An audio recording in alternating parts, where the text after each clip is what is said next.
All right, Mr. Smiley, so first, could you let me know regarding your book, which I think everybody's very excited to have come out and be able to read.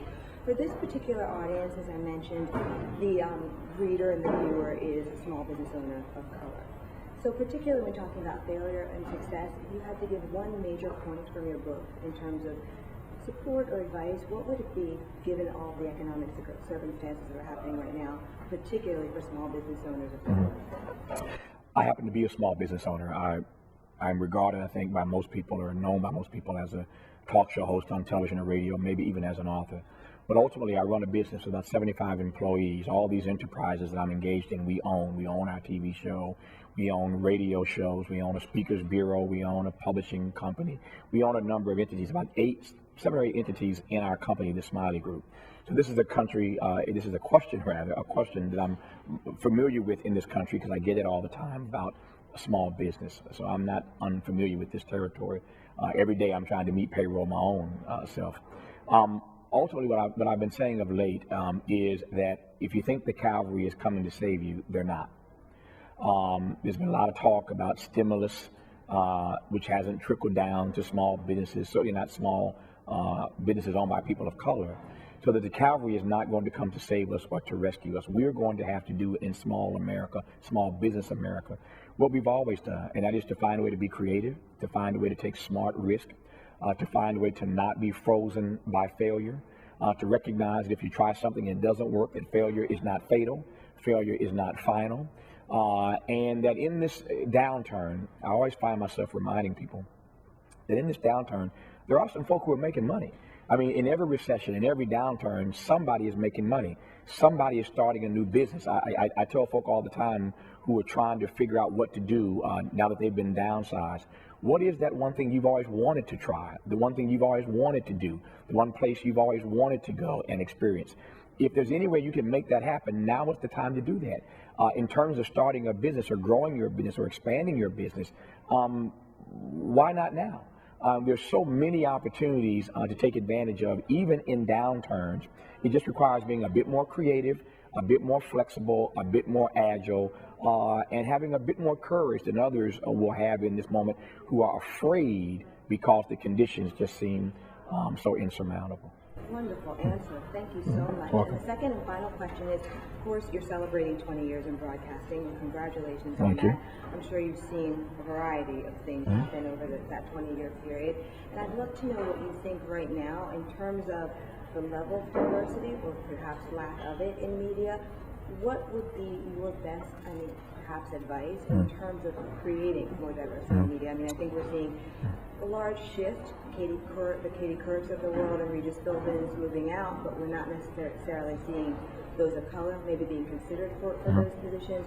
We have online media happening, but still the newsroom looks the same. What, in your opinion, is happening, and how can it change? When it comes to diversity and inclusion, in this book, Failed Up, I have an entire chapter called The Diversity Imperative, and how I learned to take issues. Excuse me.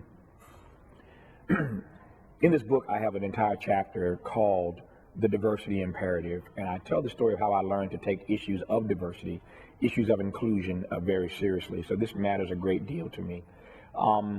With regard to media specifically and the issue of diversity and inclusion, we've been sounding this alarm for a long time, that the media in this country does not look like America.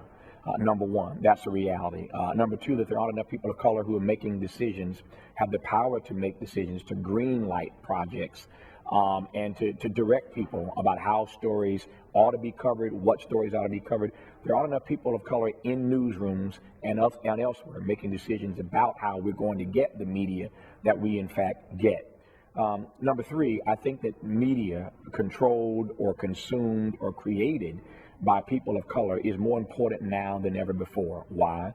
Because there's some stories that don't get told if we don't tell them. There's some issues that don't get raised if we don't raise them. There's some questions that don't get asked if we don't ask them. And there's some people who will never get profiled if we don't profile them and give them some light, give them some exposure and some opportunity. So the role of media where people of color are concerned is more important and more necessary now than ever before. Don't believe the hype. Don't buy into this nonsense.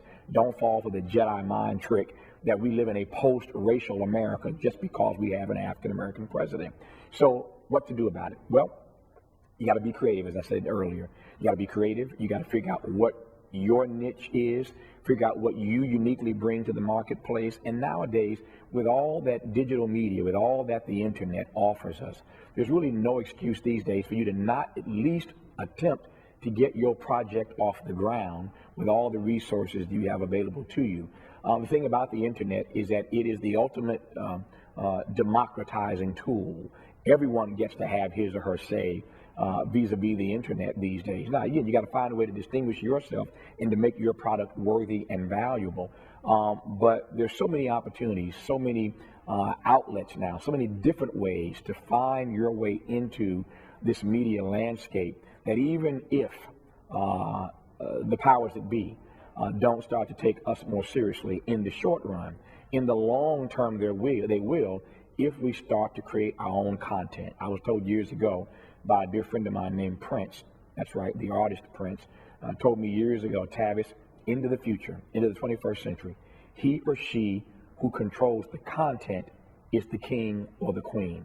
You got to figure out how to control your contents. What I've done in my life is when I got fired from BET and went to NPR and stayed there for a few years, I decided that I wanted to control my own content. So I own my TV show. It didn't start out that way. Started out as an employee at BET, an employee at ABC, employee at CNN, employee at NPR.